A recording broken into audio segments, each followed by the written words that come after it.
Hello, good morning students. Welcome to Victor Institute of Professional Studies. This is the fourth and last tutorial of the computer network for chapter 5. हम लोग अब इस class में channelisation की techniques के बारे में बात करने वाले हैं कि चैनलाइजेशन होता क्या है, इसका क्या यूज है और इनमें कौन कौन से मेथड को यूज किया जाता है। तो सबसे पहली बात होती है चैनलाइजेशन एक मल्टीपल एक्सेस मेथड होता है। तो जैसे मैंने आपको बताया था मल्टीपल एक्सेस मेथड क्या होता था, तो मल्टीपल एक्सेस मेथड में क्या होता था, एक साथ एक या एक से अधिक सिस्टम या स्टेशन एक ही चैनल को यूज करते हुए अपने डेटा को ट्रांसमिट करते थे या अपने सिग्नल को ट्रांसमिट करते थे।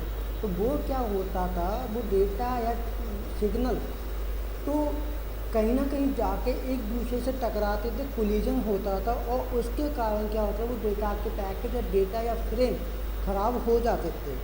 तो चैनलाइजेशन भी एक वही मेथड है। अब इसमें क्या होगा, तो channelization is the multiple access method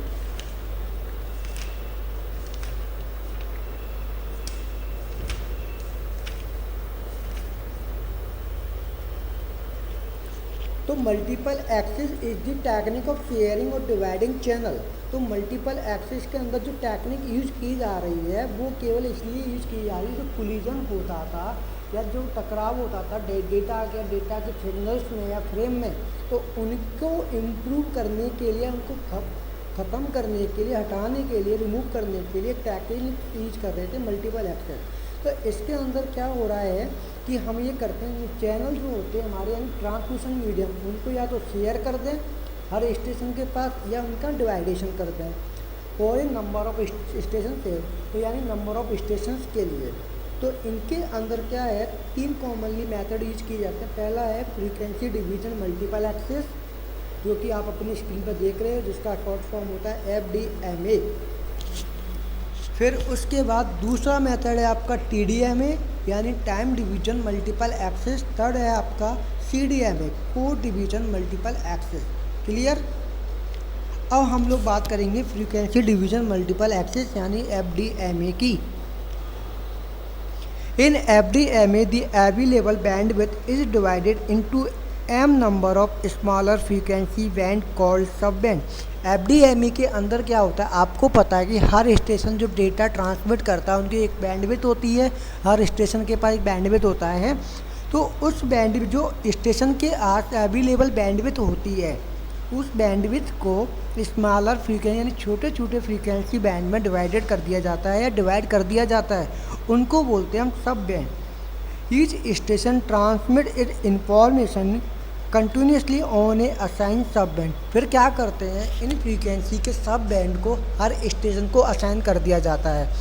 जब इन सब बैंड्स को हर स्टेशन को असाइन कर दिया जाता है, फिर हर स्टेशन इन असाइन किए गए सब बैंड पर अपनी इंफॉर्मेशन को ट्रांसमिट कर सकता है टू रिड्यूस दी को चैनल इंटरफेरेंस या कोलिजन को रोकने के लिए या इम्प्रूव करने के लिए।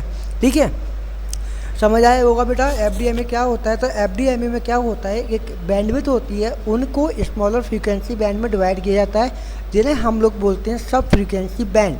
ठीक है, और ये सब फ्रीक्वेंसी बैंड हर स्टेशन को असाइन कर दिए जाते हैं, जो कि क्या करते हैं, हर स्टेशन इन फ्रीक्वेंसी बैंड पर अपने अपने डेटा को, अपने सिग्नल्स को या अपनी इंफॉर्मेशन को कंटिन्यूसली ट्रांसमिट कर सकते हैं, जिसके कारण इनमें नंबर ऑफ डेटा के अंदर कोलिजन होने की संभावना बहुत कम होती है, रिड्यूस कर सकते हैं।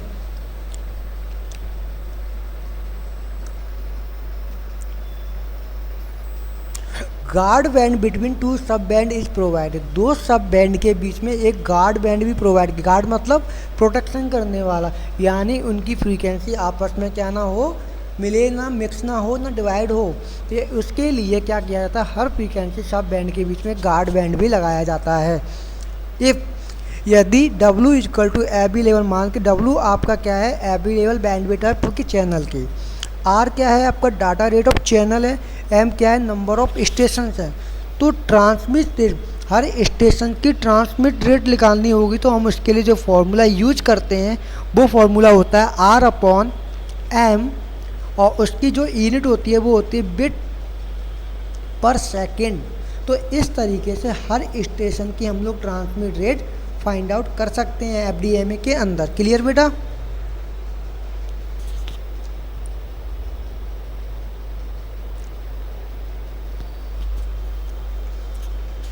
जैसे आप लोग अपनी स्क्रीन पर देख रहे होंगे कि एक अवेलेबल बैंडविड्थ था, हमने क्या किया उनको हर स्टेशन को station number 1, station number 2, station number 3, अब इनके बीच में देखो क्या है, ये चैनल है सारे के सारे, और इनके बीच में हमने क्या लगा दिया, गार्ड लगा रखे, एक गार्ड बैंड है। तो इनको सबको क्या किया, फ्रीक्वेंसी डिवाइड कर दिया, फ्रीक्वेंसी बैंड डिवाइड कर दिया।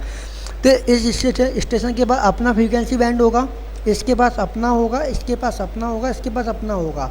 तो इसके कारण क्या होगा, ये स्टेशन अगर डेटा ट्रांसमिट करेगा तो अपनी फ्रीक्वेंसी बैंड पे इजीली कर सकता है इससे, और ये अपनी फ्रीक्वेंसी बैंड पे कर सकता है। तो इन दोनों के डेटा ट्रांसमिशन में कोई भी कोलिजन नहीं होगा। क्लियर? तो इसलिए हम लोग ये टेक्निक यूज करते हैं। Frequency division multiple access transmission are separately in frequency domain, यानी इनको फ्रीक्वेंसी डोमेन में सेपरेट किया जाता है। इसका मतलब होता है total available transponder bandwidth is shared by station, यानी ट्रांसपोंडर की जो टोटल बैंडविड्थ होती है वो हर स्टेशन को क्या कर दी जाती है, शेयर कर दी जाती है। फिर FDMA station use a fix portion of frequency band all the time, हर समय वो एक फिक्स फ्रीक्वेंसी बैंड का फिक्स पोर्शन यूज कर सकते हैं। क्लियर बेटा? तो डायग्राम बस यही बता रहा है।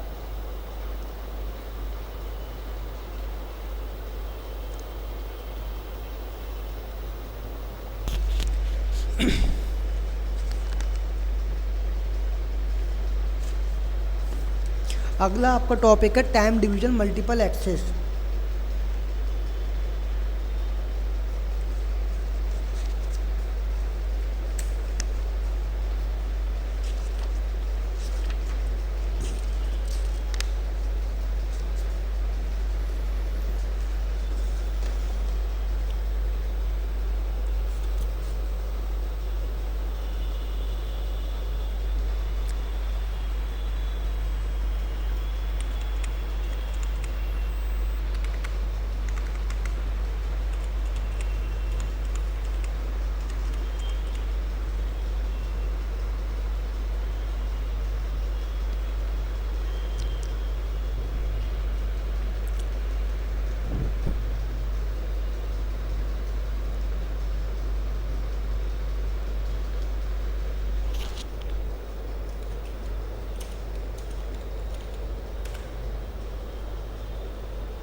अगला टॉपिक है आपका TDMA यानी टाइम डिवीजन मल्टीपल एक्सेस। ठीक है बेटा? अब इसमें होता क्या है,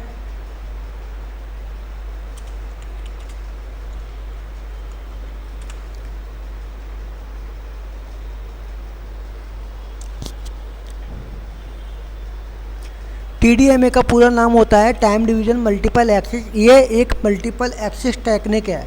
इसमें चैनल की बैंडविड्थ को विभिन्न नोड या विभिन्न स्टेशन के मध्य टाइम स्लॉट्स के रूप में डिवाइड किया जाता है। यानी होता क्या है इसके अंदर, ये पहली बात तो मल्टीपल एक्सिस टेक्निक होती है। इसमें क्या होता है, जो चैनल की बैंडविड्थ होती है उसको टाइम स्लॉट्स के फॉर्म में डिवाइड कर दिया जाता है। यानी हर चैनल को या हर स्टेशन को इसकी जो टोटल चैनल की जो टोटल बैंडविड्थ होती है उसको टाइम स्लॉट्स के रूप में डिवाइड कर दिया जाता है।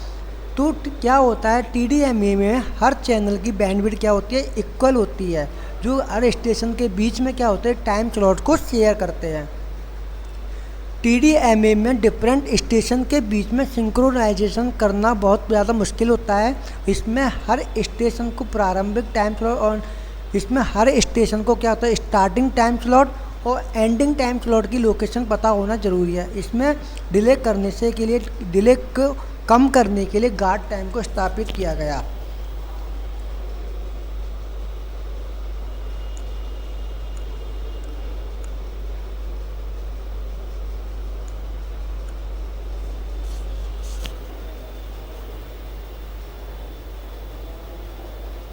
अब मल्टीप्लेक्सिंग क्या होता है, डाउट ये क्लियर होता है कि मल्टीप्लेक्सिंग बोलते किसे हैं।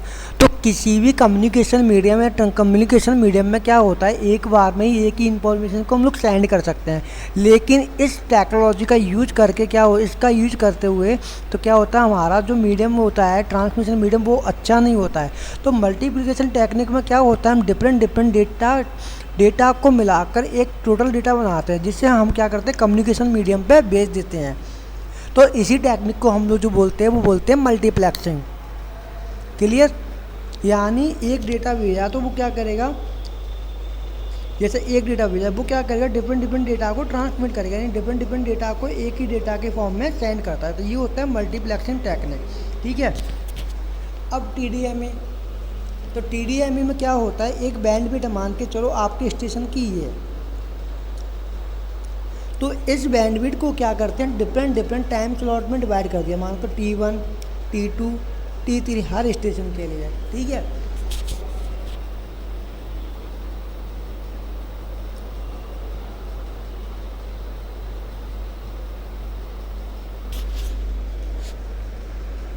समझ आया होगा कि TDMA होता क्या है, नहीं आया तो फिर बता देता हूँ। इसमें क्या होता है, चैनल की बैंडविड्थ होती है, उस चैनल की बैंडविड्थ को क्या करते हैं, हर स्टेशन के बीच में उस चैनल की बैंडविड्थ को टाइम स्लॉट्स के रूप में डिवाइड कर दिया जाता है। यानी चैनल 1 के बीच में, जैसे ये इन दोनों स्टेशन के बीच में क्या किया, उस बैंडविड्थ को एक टाइम स्लॉट के रूप में डिवाइड कर दिया इस बीच में। ठीक है। ऐसे क्या किया, उस चैनल की बैंडविड्थ को इसके टाइम स्लॉट्स के बीच में डिवाइड कर दिया, और इनके बीच में, इन टाइम स्लॉट्स के बीच में क्या होता है, एक गार्ड बैंड होता है या गार्ड टाइम होता है। ठीक है। जो क्या करता है, आपके ट्रांसमिशन के डिले को कम करता है। क्लियर? तो ये होता है TDMA।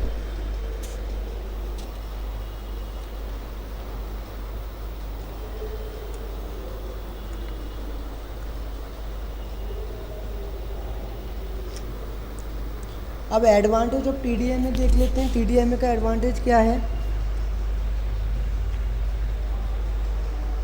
क्या होता है कि एक गिवन टाइम में हमने जो टाइम दिया हो उसमें केवल और केवल एक ही सिग्नल कैरियर प्रेजेंट रहता है चैनल पर। अगर इसका मतलब क्या होता है, इनमें इंटरमॉड्यूलेशन डिस्टॉर्शन बिल्कुल नहीं होता। यानी एक स्टेशन के पास अगर ने किसी ने एक डाटा भेजा तो हर चैनल के पास क्या होगा, केवल उसी टाइम में उसका ही डाटा रहेगा। इससे क्या होता है, इन दोनों चैनल के, तो इन स्टेशन के बीच में क्या होता है, इंटरमॉड्यूलेशन डिस्टॉर्शन खत्म हो जाता है, या इंटरमॉड्यूलेशन डिस्टॉर्शन बिल्कुल नहीं होता है। TDMA ट्रांसमिशन, जो TDMA के अंदर ट्रांसमिशन होता है वो सेपरेट किया गया टाइम डोमेन में, यानी टाइम डोमेन में उसके ट्रांसमिशन को सेपरेट किया गया। तो सिग्नल की जो प्रोसेसिंग होती है वो टाइम डोमेन में बहुत ज़्यादा इजी होती है।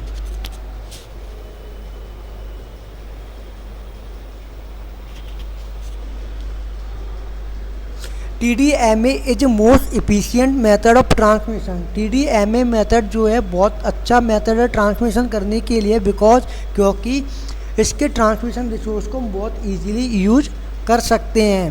TDMA can accommodate a wide range of bit rate.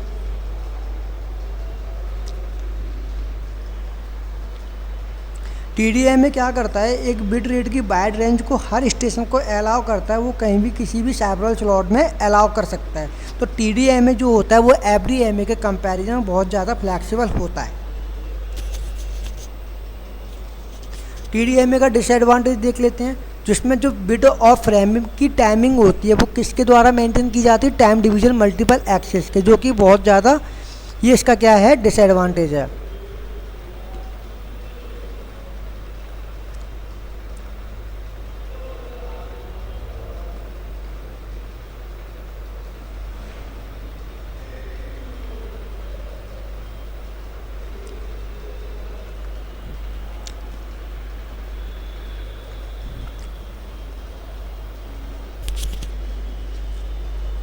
अगला आपका जो टॉपिक है वो है CDMA, यानी कोड डिवीजन मल्टीपल एक्सेस। तो कोड डिवीजन मल्टीपल एक्सेस भी एक मल्टीपल एक्सेस टेक्नोलॉजी है।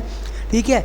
जो कि क्या है, CDMA TDMA से मिलकर बना हुआ है। यानी जो CDMA है वो टाइम डिवीजन मल्टीपल एक्सेस से मिलकर बना हुआ है, तथा और CDMA in comparison of FDMA और TDMA ज़्यादा बेटर है, यानी CDMA टेक्नोलॉजी जो है वो बहुत ज़्यादा अच्छी है किसके कंपैरिजन में, FDMA और TDMA के कंपैरिजन में, ठीक है। और CDMA के अंदर हम लोग जो यूज़ करते हैं वो 3G टेली कम्युनिकेशन तथा अन्य तकनीकों में यूज़ किया जाता है, यानी इसमें 3G टेलीकॉम को जो CDMA टेक्नोलॉजी है वो किस में यूज़ की जाती है, 3G टेली कम्युनिकेशन में, ठीक है। और CDMA में होता क्या है, CDMA क्या करता है, each station transmit when ever it required. CDMA में क्या होता है, हर स्टेशन अपने एक डेटा को ट्रांसमिट करता है जब उसको रिक्वायर होती है, and can use entire bandwidth, जो वो क्या करता है पूरी बैंडविड्थ को यूज करता है। There are no restriction on time and bandwidth. तो CDMA के अंदर क्या होता है, जैसे क्या था FDMA के अंदर हर चीज़ पर रेस्ट्रिक्शन थी कि वो केवल और केवल अपनी फ्रीक्वेंसी जो अलाउ कर दी है उसको शेयर कर दी है, केवल उसी फ्रीक्वेंसी को यूज कर सकता है। टाइम डोमेन मल्टीपल एक्सेस में क्या था कि वो अपनी टाइम स्लॉट में ही काम कर सकता है, but code division multiple access में ऐसा नहीं होता। कोड डिवीजन मल्टीपल एक्सेस में कोई रेस्ट्रिक्शन नहीं होती टाइम की, कोई बैंडविड्थ की रेस्ट्रिक्शन नहीं होती, वो हो सकता है पूरी की पूरी बैंडविड्थ को यूज कर सकता है, वो पूरे के पूरे टाइम स्लॉट को यूज कर सकता है। तो इसलिए हम CDMA को क्या बोलते हैं, स्प्रेड स्पेक्ट्रम मल्टीपल एक्सेस बोलते हैं। इसलिए ही CDMA को क्या बोला जाता है, spread spectrum multiple access, because क्योंकि transmission can spread throughout the bandwidth. तो ट्रांसमिशन क्या कर सकता है, तो CDMA के अंदर हर स्टेशन उस पूरी बैंडविड्थ पर अपने डेटा को ट्रांसमिट कर सकता है। Each station is assign a unique binary code. Her station को क्या किया जाता है, एक बाइनरी कोड को असाइन किया जाता है, हर स्टेशन को बाइनरी कोड असाइन किया जाता है, जो कि उस कोड को हम बोलते हैं chip code. Each station and transmission is identify the chip code.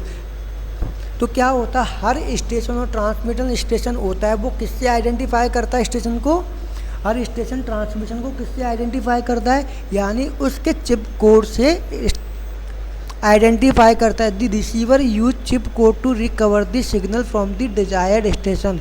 तो रिसीवर क्या करता है, उस चिप कोड को यूज करता है डिजायर्ड स्टेशन से सिग्नल को रिसीव करने के लिए। क्लियर हुआ। इसमें और क्या होता है, इस लिंक की पूरी बैंडविड्थ केवल एक ही चैनल काम में ले लेता है, जबकि FDMA में क्या होता था, चैनल में बैंडविड्थ को बांटते थे। CDMA में सभी स्टेशन एक साथ अपने डेटा को क्या कर सकते हैं, सेंड कर सकते हैं, और उसमें टाइम शेयरिंग नहीं होती। तो मैंने वही बताया था अभी आपको। तो इसमें बैंडविड्थ और टाइम का कोई भी रेस्ट्रिक्शन नहीं हो सकता। हर स्टेशन चाहे तो पूरे टाइम शेयरिंग की ज़रूरत नहीं है कि आप किसी भी टाइम सब भेज सकते हो। क्लियर हो गया बेटा। तो इसमें क्या होता है, हर स्टेशन को एक बाइनरी कोड असाइन किया जाता है, जो कि क्या होता है, चिप कोड होता है। जैसे स्टेशन ने कोई डेटा ट्रांसमिट किया तो रिसीवर स्टेशन उस चिप कोड के रीड करेगा और उसके डेटा को क्या कर लेगा, रिसीव कर लेगा। क्लियर। और इसमें क्या होता है, एक साथ सारे स्टेशन अपने डेटा को ट्रांसमिट कर सकते हैं। क्लियर बेटा।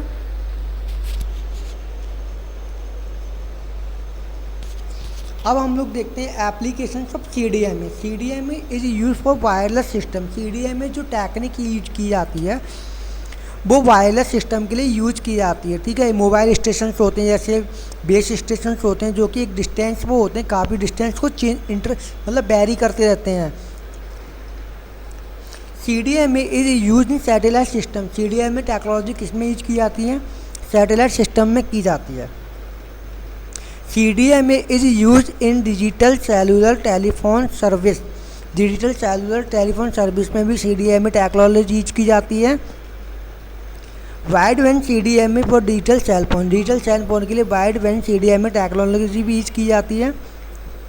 CDMA मिलिट्री एप्लीकेशंस के लिए भी बहुत ज़्यादा यूजफुल है, यानी आइडियली सूटेबल है। CDMA का यूज क्या होता है, CDMA का एडवांटेज ये है कि वो किसी भी टाइम में किसी भी चैनल की पूरी बैंडविड्थ को यूज कर सकता है। हाई इम्यूनिटी फॉर इंटरफेरेंस और जार्मिंग। इसमें बहुत ज़्यादा इम्यूनिटी होती है इंटरफेरेंस के लिए। इसकी परफॉर्मेंस नंबर ऑफ यूजर्स के बढ़ने पर इसकी परफॉर्मेंस क्या होती है, कम होती जाती है। Time synchronization of station is required. इसमें क्या टाइम सिंक्रोनाइजेशन स्टेशन नहीं थे, तो इसमें क्या हमें किसकी ज़रूरत होती है, टाइम सिंक्रोनाइजेशन स्टेशन की ज़रूरत होती है। क्लियर। अब ये कि कंपैरिजन है तीनों के बीच में, comparison between FDMA, TDMA, CDMA. तो पहला पैरामीटर है बैंडविड्थ। तो एफडीएमए के अंदर क्या होता है, बैंडविड्थ को चैनल्स में डिवाइड कर दिया जाता है। Clear.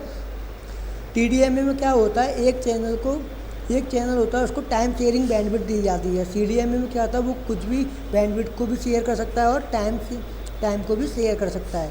Synchronisation between user, FDMA के अंदर क्या होता है, सिंक्रोनाइजेशन यूजर रिक्वायरमेंट नहीं है।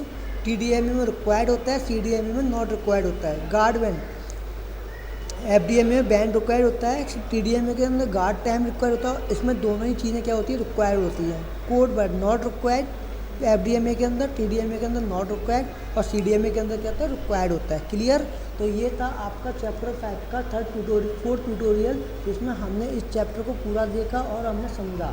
अगर आपको ऐसा लगता है कहीं भी किसी भी टॉपिक में कोई प्रॉब्लम आती है तो आप मुझे प्लीज़ अपनी वीडियो में कमेंट करें, मैं आपकी प्रॉब्लम को सॉल्व करूँगा। Thank you.